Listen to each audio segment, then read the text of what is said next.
guys, welcome back to another video, and today, like, subscribe, I'm trying to get in a hurry because I'm freezing. I just got out of the shower, but I'm going to do my night routine, so let's get started with my night routine. First, I get out of the shower and then brush my hair. Well, get ready first. Okay guys, so I just got ready. This is my outfit. So now it's time to brush my hair. I'll be back when I get brushed.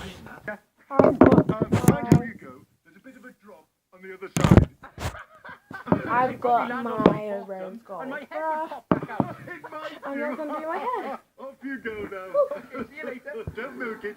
I like him a lot. But if had today. I mean it. I won't hear anything else. Next! Stupid death. Okay, so my hair, Next time is not I've washed it and conditioned it. And then, yeah. Oh, I do something after as well, but I always have to do this. So I have my headband here. Good morning, Mrs. Grimshaw, and how are we feeling today? Oh, my throat is killing me. And don't you worry, the doctor will be here soon. Yeah. It's amazing what they can do with modern medicine, isn't it? Oh, yeah. But unfortunately, you won't be getting any. Your doctor's from ancient Rome. Hail, patient. I'm Dr. Galen. So, What appears I'm to going to be done, and this one is done. She's admitted late, doctor. Okay, so Here's a we just did great that idea. one. Why don't you come round here and have a look down her throat? Couldn't hurt, I swear. Okay, All right, so never mind. Looks like tonsillitis. we're going. Good nurse, fetch the surgeon. Don't worry, Mrs. G. We'll So then we'll have do those this nasty side. tonsils out in no time. By a dog. Alright. I'm no scientist, but I'll take that as a yes. Then simply swallow one of these pills. Made from the skull So I've of done my two hair. criminals' Actually, we and need to Dr. put it Bite will up. be cured One in no second. time. Hi. Private Tommy George reported for duty, sir. Proud to be part of the British Army, sir. Pardon, Monsieur, nous sommes le bataillon canadien. Am I in the French Army trench? No, Monsieur, we are Canadian soldiers, part of the British forces here to fight the Germans. Where can I find the British regiment? That way, my chum. Okay, thank you. A bit weird, but cheers. Private Tommy George reported for duty, sir. Proud to be part of the British Army, sir. Now, there's your limey shark biscuit. If you're looking for the other pommy cobbers, you need to go up there and dip your lip to the bludger with the stripes. Where are the British forces? Now, just hang on a tick, mate. We are part of the British forces, you cheeky larrikin. Your lot are up there. All right, thank you. Private Tommy George reported for duty, sir. I'm guessing you're not looking for the South African division, my friend. No, I'm not. Do you know where the British Hey. part of the British forces are? Ah, right, yeah. You want to head down here, do a left at the West Indies, then a right at the Gurkhas, and then head straight through the Indian division and stop just before you get to the New Zealanders. All right? God save the king! Whatever. Okay. Is this the part of the British forces with the actual British? Just in my face. Tudor I've got my Queen cream. Elizabeth I was a very difficult woman to impress. Happy Christmas, Your Majesty. A ring. Why, thank you, Cecil. Have this put with all the other presents I don't like and never use. Yes, Your Majesty. Lord Robert Dudley. Lord Dudley. May your Yuletide merriment know no bounds, Your Majesty. Oh, a present. Whatever could it be? What does one get the Queen who has everything? Why, something that nobody has. How did this tiny clock get stuck in its bangle? 'Tis a wrist clock, Your Majesty, the first of its kind. With your permission.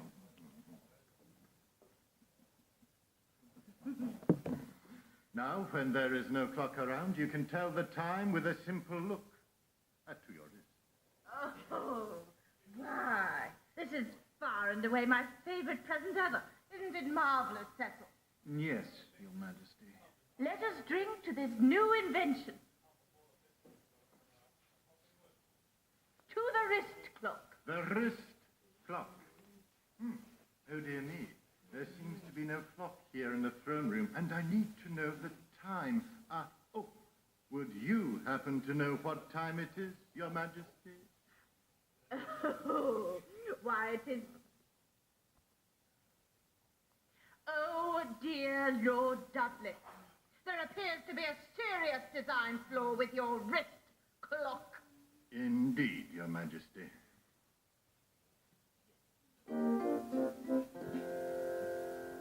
Historians believe that Elizabeth's gift, a wristwatch, was possibly the first of its kind in the world.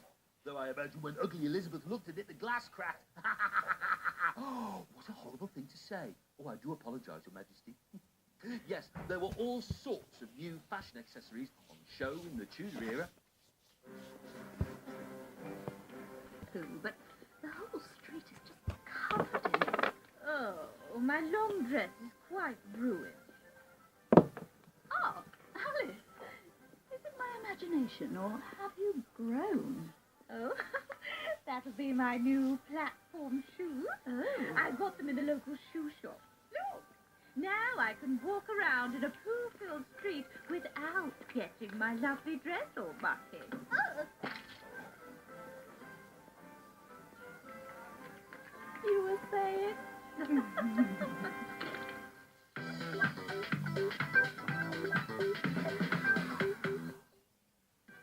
Hiya, fashion fans, and welcome to another historical fashion fix. This week, a Tudor peasant will be swapping sackcloth for silk in an amazing makeover. So let's meet our grubby commoner. It's Pete. Are you ready, Pete? No. Then let's get started. Right, first things first, we need to do something about that horrible hair. Am I right, Pete? Okay. Of course I am. So to help us out, I've invited a personal friend all the way from the 1500s. It's Tudor Barber Bob the Barber. She's here. Where'd you get this? Vintage. Lovely. So, Bob, what are we going to do about Pete's horrible, horrible hair? Well, I'm just going to do what I do to all Tudors who can afford a haircut. Basically, cut it all same length, just above the shoulder. I call it the bob, after myself. Can't wait to see the result.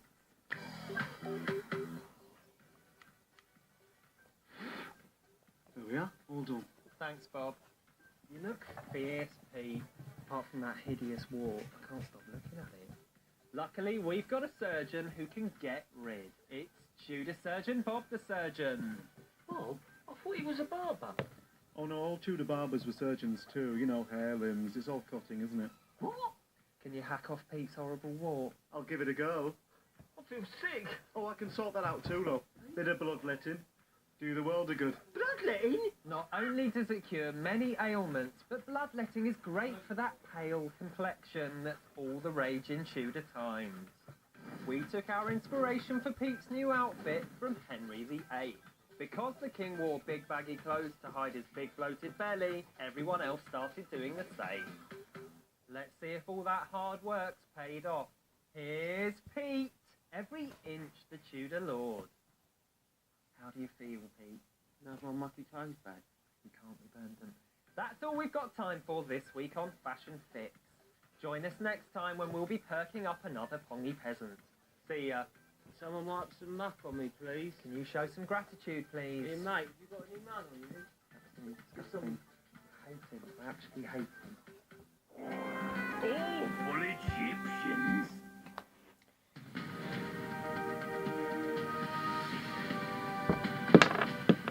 Hello and welcome to the news of when. When, ancient Egyptian times, over 3,000 years ago, when the ruler of Egypt was a 9-year-old boy called Tutankhamun. He had a very strange family.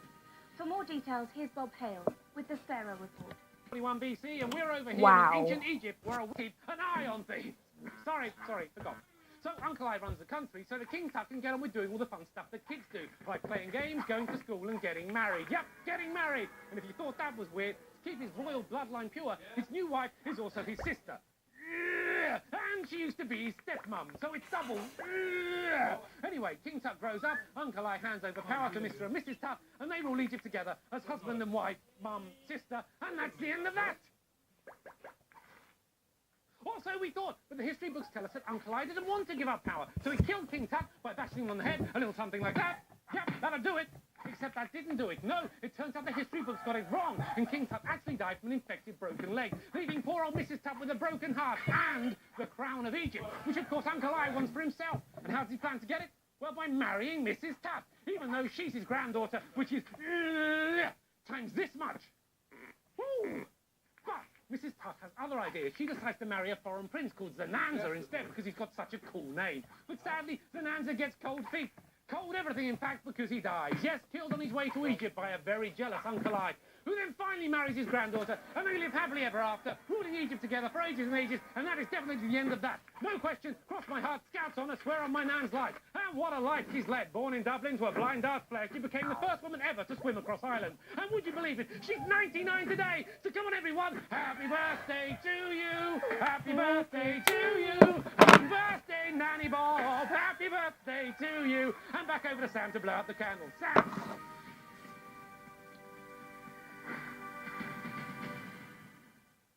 Tutankhamun was one of Egypt's most famous pharaohs. There we go. Not quite as famous as this one. Cleopatra, famous beauty coming at ya. Rora, Patroclea, guys all rolled like up for me. I am a leader and a lady and a queen. I'm Cleopatra, such a queen never been seen. I am a pharaoh, yet pharaoh, meant to be guide, but I don't care, oh, I just wear, oh, be a disguise. My mom and dad were pharaohs, I thought my rules too, but both my older sisters thought that they should rule too. Oh dear, they both died. I wonder who that will leave. Little me, oh pharaoh. Okay, so then I just go on my TV and then I go on my pad. And then I go switch. I have a snack. And then right now I go to bed. And yeah, so bye. Oh, it's only been 12 minutes. Anyway, I'm not actually going to bed, but yeah. I don't remember seeing her. Bye. Mwah.